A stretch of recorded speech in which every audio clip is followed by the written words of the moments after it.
On my left, we have a very unusual man. He's not only a great news analyst and panel moderator, but he is the world's greatest living authority on worms, Mr. John Charles Daly.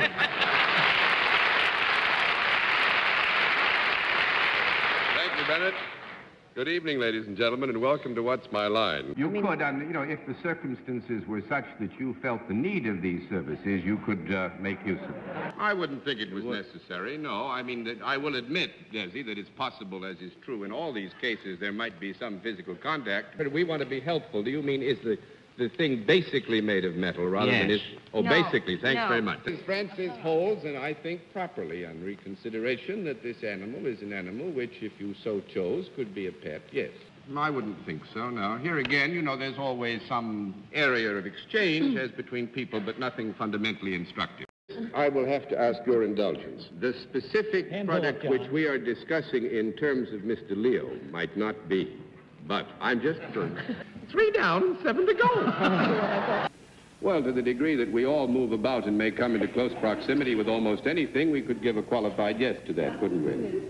Well, I think it's only fair to say that if it was in evidence, they'd be well aware it was in evidence.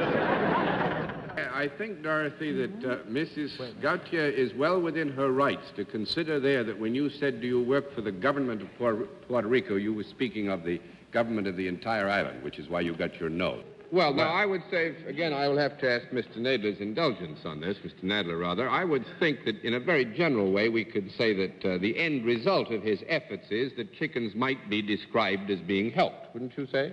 I wouldn't say that we could call it advice. To be sure, in all such human relationships, there is an exchange of information, but this is not, I think, in the category of advice per se. No. This is a very delicate question. I think that if Miss Whitney will bear with me, I would say that it would be possible, perhaps, to bear it in one hand, but in terms of bulk, it would not be the sort of thing that you normally have in one hand. Would you agree to that? Yes. Thank you, Miss Whitney. Go ahead. Oh, I think here we're being a little bit too lenient. Actually, the second question was asked in an extension of the basic character of the product which you are now questioning, Mrs. Scarf, about. But I think we must go to the basic product now and admit that it is not the most attractive element that our eyes have observed in some time. It is probably reasonable to expect that the same office held in this country might result from a direct election. Well, actually, the question was answered, Fred, that you might consider that under certain circumstances and in another time or again in some future time, we would consider that our guest has had some connection with the political field. No one can doubt the useful nature of the product involved. I would not, however, say it was an absolute necessity. As we're presuming that Bennett means if this were worn by a member of the panel, would it be visible to the eye?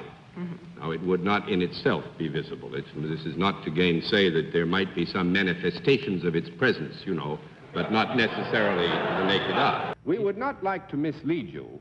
It is true that Mr. Lowry himself on occasion has to do a little bit of traveling, but in the last analysis, those who get his services usually make an appearance before him. Mr. Dragill is willing to stretch a point. Actually, I don't think we could say that they come for advice, but they might get something that could be beneficially called advice as a result of his labors.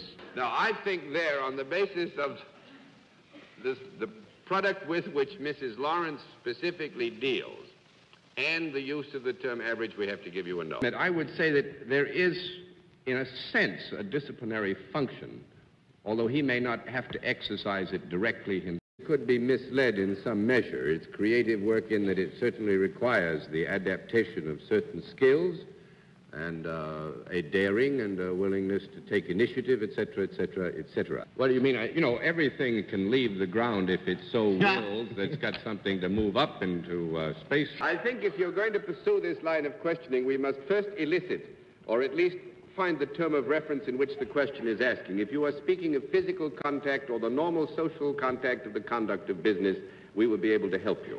Yeah, that's a very fair answer on Mrs. Steffen's part. Actually, I think what she is intimating there, Fred, is that to the degree that it's not in use, it might be confined to a general area in the home, whereas when it's in use, it could, be found elsewhere. Well, he's got some association with tourists, Dorothy. I don't want to beg the issue, but it'd be difficult to answer the question in such broad terms.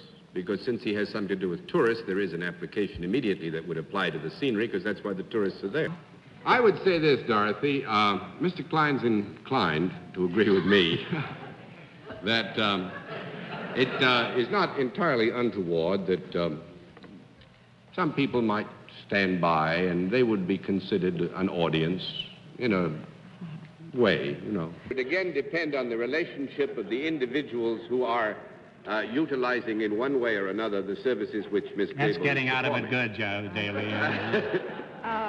I think, Fred, you will understand that in the specific character of Mr. Klein's work, that we might be right in saying that they could not be considered regular hours because of the requirements laid down for the performance thereof. Well, I wouldn't think so. I think what we would have to say here is that the apparel that Mrs. Williams wears would suggest in a very general way the broad area of her interest, but would not necessarily give you any specific information. I just wanted to say, Mr. Daly, that I don't think Mrs. Williams has a broad area. Yes, I think we would have to agree that if we use the term useful in a very general sense, that subjectively, whoever was using it might agree that it had been useful in the end results, which were, the end results. You mean with a specific affiliation or affinity to the fact that you were giving a party? Or even a tangential affiliation. That's got him, darling. Well, I'm glad you used that word, because we couldn't describe it as having even a specific tangential relationship to the party, so that's 4 down and 6 to go. If you don't mind, on the basis of the normal terms of reference of the program, in which special training has a specific application... Well, I didn't say education, John. I said training. I beg your pardon? I didn't say special education. I said special training. Oh, you said special training. You're going to give me a no anyhow. 3 down and 7. Yeah, we want to be fair, and Mrs. Page has agreed that there are circumstances under which you could describe some of her actions as having a disciplinary character of a kind. Oh, boy. Thank you. This is very difficult. With your permission, Mr. Halloran. Yes, sir. There might be a set of circumstances which would bring to his attention various objects, but if your question is posed in the terms of, is it necessary that he have supervision or control over many objects rather than one specific object? Is that your question? Well, I don't think so, John, but I'm not sure.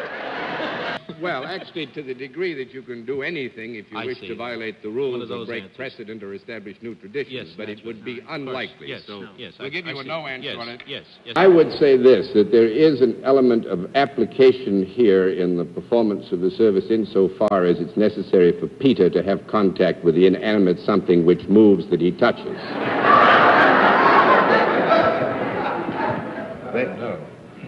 That helps a lot. We want to be generous in spirit on this very cold night and warm the cockles a good little arch. So we will agree that in the terms of the question as you asked it, and with all preceding questioning having something to do with performance, that there is one of those things present, yes. There is a circumstance under which the application of the product might yield beneficial results. Well, my next question is, what did you say? You mean by weapon, a gun? You're following the same line of thought that has been carried forward to this point. A gun or an artillery piece or something like that? Something like that? No. No. All right, well, then you go on. Take it from there. I would think that we could say that there is a relationship between the happiness and well-being of people and the service that Mrs. Carver performed. Yes, Dorothy, we don't want to mislead you, but accepting that the service is offered to those who voluntarily receive it, it is possible that on some occasions there might be a degree of disturbance in the receiver as a manifestation of the receipt of the service, et cetera, et cetera, et cetera. Do you understand that, Miss Carroll? You do.